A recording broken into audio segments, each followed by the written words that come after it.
जब यह कहा जा रहा है कि दुनिया अब तीसरे विश्व युद्ध की तरफ बढ़ रही है, ऐसे समय में भारत के प्रधानमंत्री की खामोशी 1000 सवाल पैदा करती है।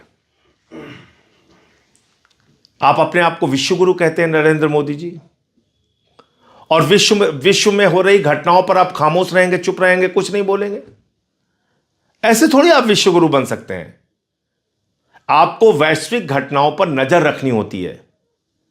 आज अमेरिका वैश्विक तानाशाह बन रहा है, जिसके ऊपर जब चाहता है टैरिफ लगा देता है। कभी वेनेजुला के राष्ट्रपति को उठाकर लेकर चला जाता है, कभी ईरान पर हमला कर देता है इजराइल के साथ मिलकर, वहां के सबसे सुप्रीम लीडर खामेनेई की हत्या कर देता है। और ऐसी घटनाओं पर आप चुप हैं, खामोश हैं, सब कुछ आप देख रहे हैं, बर्दाश्त कर रहे हैं। आपने यूएस से ट्रेड डील की भारत के हितों के खिलाफ, आपने यूएस के कहने पे, ट्रंप के कहने पर सीज फायर किया, ऐसा उसका दावा है। आपने ट्रंप के कहने पे अपना पोर्ट बंद कर दिया ईरान में, जहां पे आपने 12,000 करोड़ रुपए से अधिक खर्च किया था।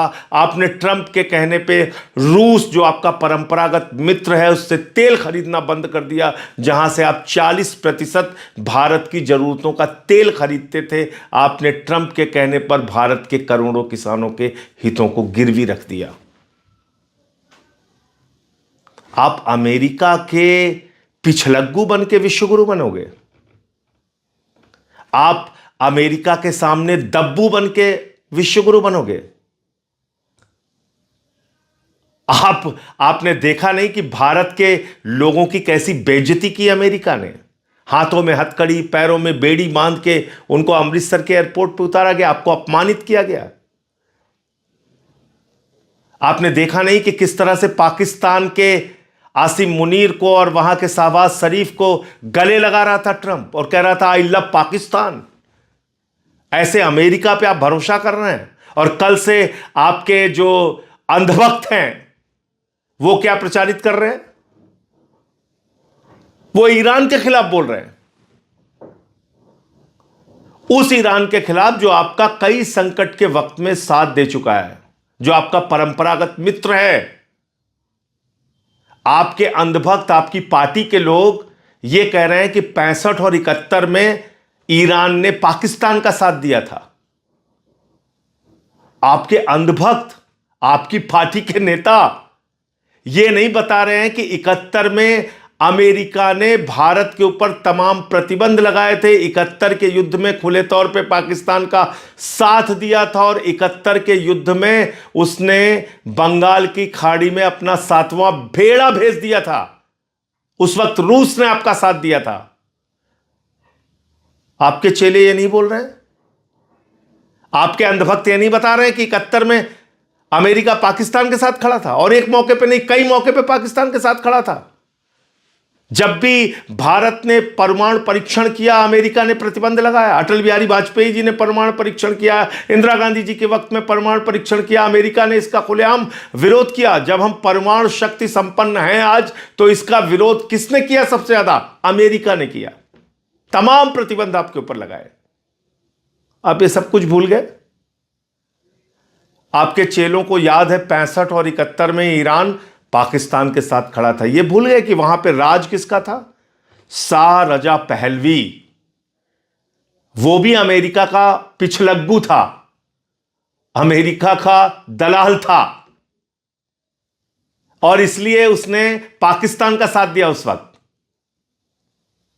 लेकिन उसके बाद की जो परिस्थितियां ईरान के साथ आपके बनी, आप तो खुद गए थे प्रधानमंत्री जी, खामेनेई जी से मुलाकात आपकी हुई थी, और आपने उनको 7वीं शताब्दी की कुफिक लिपि में लिखी हुई पांडुलिपि कुरान की भेंट की थी।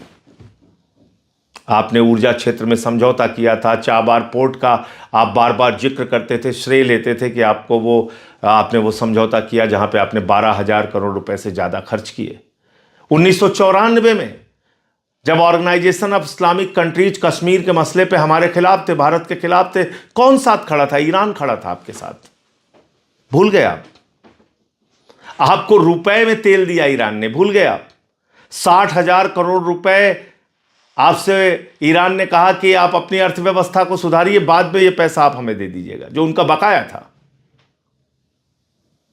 और आपने ही प्रधानमंत्री जी, आदरणीय नरेंद्र मोदी जी, 2024 में जब ईरान के राष्ट्रपति की हेलीकॉप्टर दुर्घटना में मौत हुई थी, भारत के अंदर राष्ट्रीय शोक घोषित किया था आपने। आज क्या हुआ? खामेनेई की मौत पे एक ट्वीट नहीं कर पाए, इतने कमजोर निकले आप। खामेनेई की हत्या पे एक शब्द आपके मुंह से नहीं निकले, उसकी निंदा नहीं कर पाए। क्यों? क्योंकि इसके पीछे अमेरिका कहां थे, इजराइल कहां थे? इससे भारत की क्या छवि बनेगी? आपने अपने हितों को देखा? भारत को सस्ता तेल ईरान से मिलता है, ऊर्जा क्षेत्र में, तो ऊर्जा क्षेत्र में सुरक्षा प्रदान की है ईरान ने आपको लंबे समय तक। आप खामेनेई की हत्या पे एक शोक का संदेश ट्वीट नहीं कर पाते? बांग्लादेश में जहां हिंदुओं की हत्या हो रही है, वहां की बेगम खालिदा जिया, एक पूर्व प्रधानमंत्री के लिए आप अपने विदेश मंत्री को भेजते हैं, शोक व्यक्त करते हैं। पाकिस्तान जो हमारा जानी दुश्मन है, उसके प्रधानमंत्री नवाज शरीफ का बर्थडे का केक बिना बुलाए आप काटने चले जाते हैं। आईएसआई को बुलाते हैं आप पठानकोट में हमारे शहीदों की जांच कराने के लिए। यह आपकी विदेश नीति है। इसलिए ये ही खीखी छोड़िए और सही जानकारी दुनिया को दीजिए। आज दुनिया एक बड़े संकट में है और इसके लिए अगर कोई जिम्मेदार है तो अमेरिका जिम्मेदार है, जो एक वैश्विक तानाशाह के रूप में उभर रहा है। उसका नाम है ट्रंप। और जाके खाड़ी देशों से पूछिए।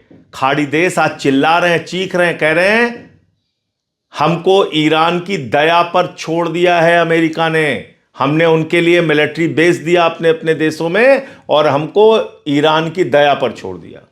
खाड़ी देशों में और पूरे गल्फ के देशों में मिला के लगभग 90 लाख से 1 करोड़ भारतीय रहते हैं। अगर यह युद्ध आगे बढ़ता रहा तो किसका नुकसान है? हमारे लोगों का नुकसान है। आप अमेरिका और इजराइल से युद्ध खत्म करने और शांति की अपील नहीं कर पा रहे हैं, नाम नहीं ले पा रहे हैं उन देशों का। और आपके लोग यहां कह रहे हैं 65 और 71 में ईरान ने पाकिस्तान का साथ दिया था। आपके मुंह से यह नहीं निकल रहा है कि अमेरिका ने आपका कितनी बार विरोध किया था, कितनी बार विरोध किया था। तो इसलिए विदेश नीति को मजाक नीति मत बनाइए। विदेश नीति को ही खीखी और जबरन गले पड़ने की नीति मत बनाइए। विश्व गुरु सिर्फ कहने से नहीं बनता। विश्व गुरु के लिए आपको वैश्विक घटनाओं पर अपनी प्रतिक्रिया प्रकट करनी होती है, अपना स्टैंड क्लियर करना पड़ता है। इसलिए मैं बार बार कहता हूं, आप विश्व गुरु नहीं, गुरु घंटाल हो प्रधानमंत्री जी। और आपका जो आचरण ऐसे वक्त में है, आपकी खामोशी और जिस तरह से आप अमेरिका के आगे लगातार झुकते जा रहे हो, अमेरिका से आपने एप्स्टीन फाइल के दबाव में, अडानी को मिले सम्मान के दबाव में एक ट्रेड डील की जो भारत के हितों के खिलाफ है। आपने अमेरिका और इजराइल के साथ ऐसे वक्त में खड़े होने का काम किया जिससे भारत को महंगे तेल का खामियाजा भुगतना पड़ सकता है, जिसका नुकसान देश के लोगों को होगा। जय हिंद।